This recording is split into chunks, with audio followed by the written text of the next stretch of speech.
Okay, the Housing Development and Zoning Committee will be called to order for November 16th, 2021. Madam Clerk, please call the roll. Alderwoman Davis. Alderman Cone. Alderman Coder. Ensuring that people don't have Alderwoman Boyd. a way to Here. move forward. Alderman Muhammad. Alderwoman Martin. Present. Alderman Narayan. Alderwoman Evans. Chairman Boyd. Present. Alderwoman Davis. Present. Alderman Cone. Alderman Coder.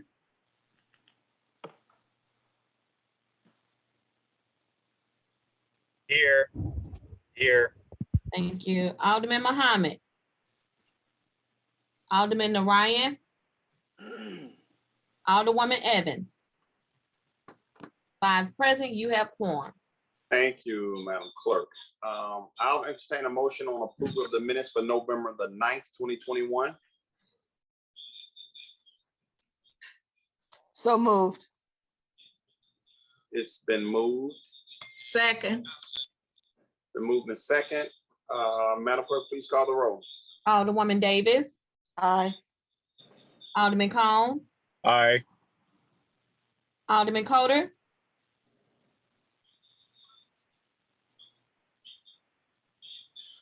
It looks like his lips were saying aye, but we couldn't hear any audio for Coder. I'm sorry, Alderman Coder, we didn't catch that. Alderwoman, thank you. Alderwoman Boyd. Aye. Alderman Muhammad. Alderwoman Martin. Aye. Alderman Narayan. Alderwoman Evans. Chairman Boyd. Aye. 6 aye votes. Okay, I want to remind the committee members that when we're taking votes, you should show your video. Whenever we're taking votes, you should show your video. Okay, we're gonna suspend with item 4 and 5. We're gonna go to committee discussions today. We'll be talking about the American Recovery Act plan. There's been a lot. I know I've gotten a lot of questions from my constituents specific to one item, which is the $500. That's what they keep asking me about, which I have nothing to tell them about that. But I'm also curious as to where we are with all the other fundings as well as other colleagues. So I'm really excited and happy we could put this meeting together. It took a couple of weeks juggling people's schedules, but appreciate Noel gathering his team together and making this work today. So without further ado, Noel, I will hand it over to you, sir. Thank you, Chairman Boyd. Good afternoon, and thank you for inviting our office to provide an implementation update regarding ARPA funds to the HUD committee. I'm going to share my screen at this point so that we can walk through a presentation, and I'll pass it over to our Chief of Staff, Jared Boyd, to provide an overview of the presentation and kick things off. Jared? Okay.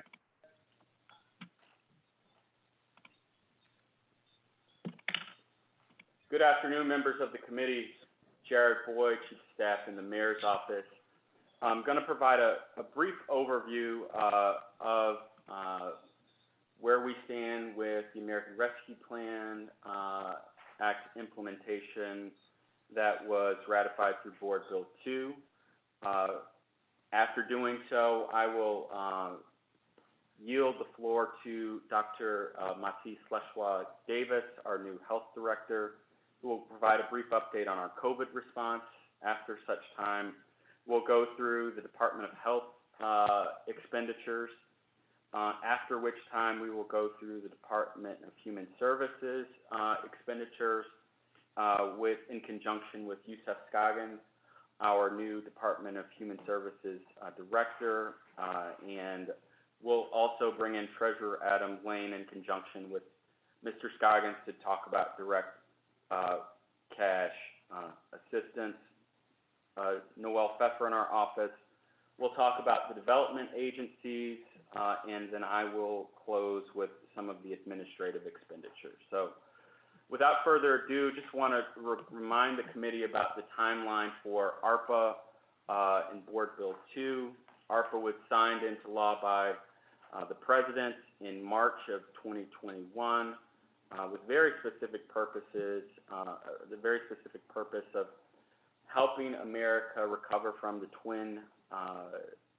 twin issues of COVID and the economy having to shut down. So in June, we received the money, and in between such time, the mayor's office convened a stimulus advisory board to provide assistance and community input in formulating a direct relief package.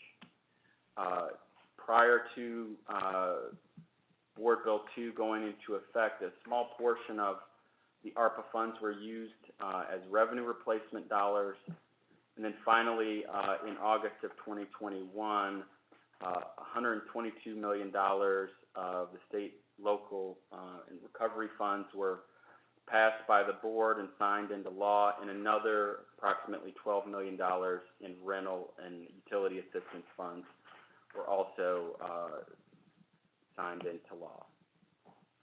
So just a broad overview. These are the broad categories of expenditures that were ratified in Board Bill 2, Ordinance 71393. Approximately $5 million for COVID response, housing relief, and other housing assistance, about $40 million. Re-envisioning public safety about $11 million. Economic relief and direct cash assistance, approximately $28 million. Housing production and preservation, approximately $35 million. Planning administrative costs, approximately $4 million, and things that fall into the other category, about $20 million. So as you all know, these are highly regulated funds, and they are required to be spent within Treasury guidelines. So, you know, before passing the bill and as we implement, we work with a number of professionals to make sure that all the expenditures are within the framework of the Treasury guidelines, so that we don't have to yield any of the money back to the federal government.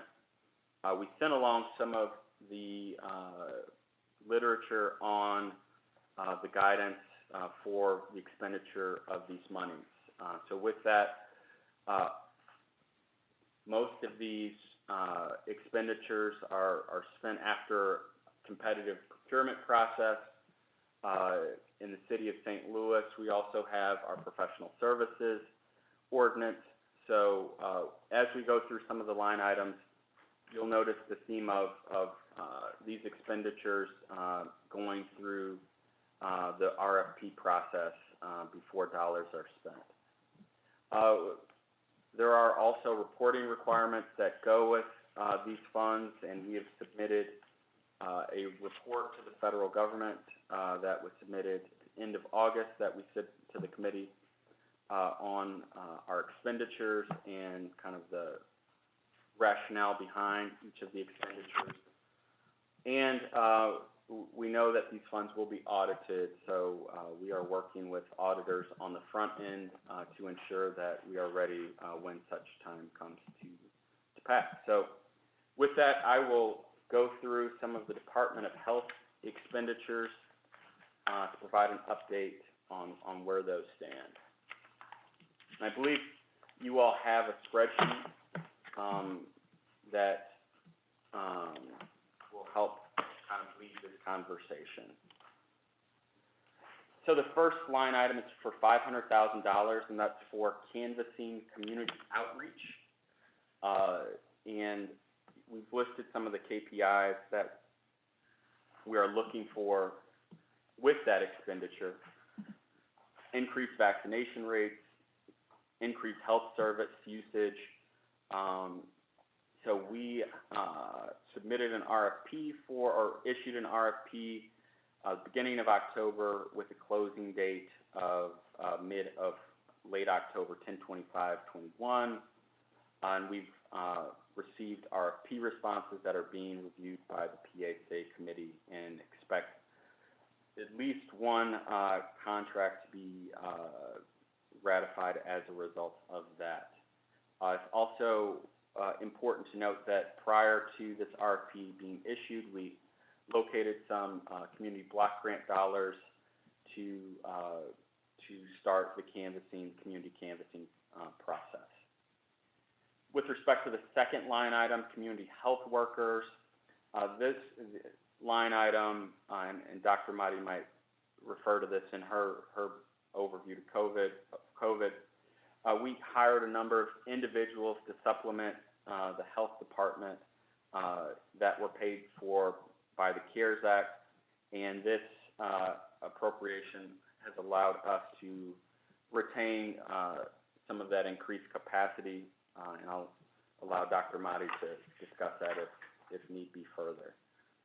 Behavioral health providers, $5 million.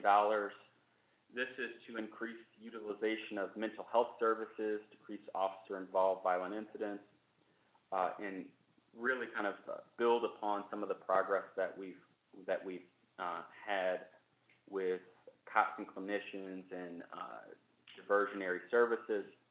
Additionally, we're looking to deploy some of these resources for counseling services in other places. But it's important to note that there's an existing contract for cops and clinicians through June 2022. However, the back end of that contract is actually unfunded, so some of these funds will pay for the existing contract between, I believe, February and June, and we are also putting out an RFP, I believe, in December for another tranche of these funds that will support both expansion in current operations for cops and clinicians and 911 diversionary services.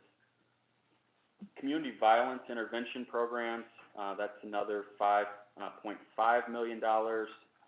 Many of you are familiar with Cure Violence, and we recently submitted data to the board on just an update on Cure Violence and some of the statistics from the current sites, 3 sites. And although we've received some data, we're going to be subsequently getting a much deeper dive into the efficacy of the current Cure Violence sites with an eye on expansion based upon such data. And the next item, youth-led programming, $1 million. These are programs that increase awareness for youth about both kind of COVID-19 vaccination opportunities and also with an eye of reducing crime through positive activities. We have submitted an appropriation to the St. Louis Mental Health Board to begin making grants. But it's also important to note that we've piloted 4 youth-led events, some in downtown, some in Forest Park, and we've had about 400 youth that have attended these events that provide positive activities for youth, typically on a Saturday evening. Mobile vaccination clinics, $1 million has been appropriated for that line item. Although we've spent about $42,000, it's important to note that this is another place where we've had to use funds to fulfill existing contracts. So Affinia Health is providing a lot of the services that are included to the tune of about $500,000 that's already going to kind of be used to commit to an existing contract. Vaccination, education, and marketing, that's $500,000. There is an interdepartmental agreement with STL TV for $300,000 of that $500,000. that is in process. And last but not least, the COVID-19 vaccination incentive program. 1.25 million was appropriated, and we have spent 720,000 of that so far, and we have purchased about 7,000 gift cards and used about 1,000 of those gift cards. So I'm going to turn it over to Dr. Mati to provide some context too as to the COVID, our response to COVID with respect to those line items, or in addition to those line items. Dr. Mati Davis. Thank you so much, Mr. Boyd. Honorable Alderman Boyd and members of this esteemed committee, thank you so much for having me here today to talk a little bit about my overall plan for COVID for the city. As many of you may or may not be aware, I began my tenure as the new Director of Health on October 18th and had to focus immediately on our pediatric vaccination program, given the then pending, but very quickly recommendation of the ability to safely and effectively vaccinate children from the ages of 5 to 11. I'm very proud of what we were able to pull together in a very short period of time, because what we've been able to do is to pull together a community-driven program that engages schools, hospitals, and centers, our federally qualified healthcare centers and community partners, and more to reach communities in an equitable way. What we want to do is to reach children where they are already comfortable. And so we're using this as an opportunity to remind their parents about the importance of being protected against COVID-19 as well. And we know that those spaces are the FQHCs and community partners that have already earned the trust, since for many of these communities, and I say very specifically Black and Brown communities, mistrust is a continuing issue, understandably so, given the historic and current issues that have had them lose trust in both government and healthcare institutions. So that part of it was very important to me to center on as a result. Past that, we have also centered as part of our approach here, education in making sure that we make accessible education towards the general community and specifically parents and those who are in the care of children to make the best decision for them and their families. The Department of Health has been working nonstop for the past year through the biggest health crisis of our generation. And I think we can all agree, prior to me starting in this position, as someone who was on the outside, just watching their hard work and dedication is so much appreciated. And we are working to staff up and increase our capacity to be able to uphold all the programs that will be necessary for both the adult and pediatric vaccine programs, while making sure St. Louis families have access to life-saving vaccines, testing, and other critical resources. With that rollout being the Department of Health's primary focus in the past 2 weeks, the Department of Health would like to we'd like to make sure that those processes are in place, and then understand that I'm not at the luxury to only focus on COVID and the pediatric strategy, but make sure that we're also paying attention to all of the health-related non-COVID related conditions that still impact our communities. I will stop now, and if it's okay with Noel in the mayor's office, we'll ask if anyone has specific questions for me at this time, because I will need to leave to participate in the Board of Public Service meeting at 1:45. Yes, that would be great. Happy to take any questions or comments at this time. We're going to save our questions and comments for last, but thank you so much and congratulations on your appointment. Thank you so much.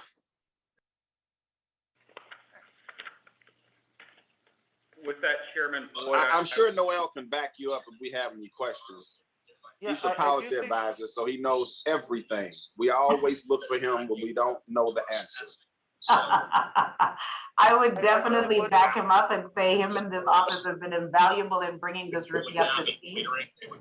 I am But I will quite sure. also say that, please, can you reach out to me directly? I'm very responsive to email and happy to provide telephone details as well for anyone who has any other follow-up questions. Awesome. I also appreciate that confidence, Chairman Boyd, but really would encourage the committee to take the opportunity to dialogue with Director Mahdi directly, as she will not be around at the end of the hearing to take any questions.